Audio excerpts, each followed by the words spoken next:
ராஜா முக்கிய குறிப்புகளை எழுதி கொண்டிருந்தவன் தற்செயலாய் நிமிர்ந்த போது கவிதாவின் நிலையை கவனித்து விட்டான். அவள் ஏதோ கேட்க தவிப்பதை அவள் முகம் குறிப்பை கண்டுபிடித்து விட்டான். என்ன விஷயம் கவிதா என்றான் ஆச்சரியமாய் குரலில்.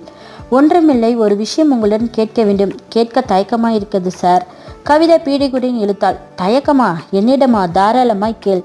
கைகளை விரித்தபடி ராஜா சிரித்தான். அது அது வந்து போயெல்லாம் வேணாம், நேரடியாக விஷயத்திற்கு வா. எனக்கு வேலை இருக்கிறது கவிதா என்றான். அவன் குரலில் உரிமையான மிரட்டல் இருந்தது. நான் ஒன்று கேள்விப்பட்டேன். என்ன கேள்விப்பட்டாய்? காதல். காதல். தயக்கமாய் கவிதா இழுத்தாள். அவள் காதல் என்றதுமே சடுக்கென்ற மின்சாரம் பாய்ந்தது போல் ராஜா நிமிர்ந்து கொண்டான். கண்களை கூர்மையாக்கி அவளை பார்வையை துளைத்தான். அதுதான் வாய் வரைக்கும் வந்துவிட்டதே, முழுமையை கொட்டிவிடு. ராஜா மறுபடியும் விரட்ட. ஒன்றுமில்லை சார், உங்களுக்கு காதலை பிடிக்காதாம், ஆபீஸில் யாருமே காதலிக்க கூடாதாம், உண்மையா சார்? கவிதா கேட்டதுக்கு ராஜா என்ன பதில் சொல்லியிருப்பாரு அப்படின்னு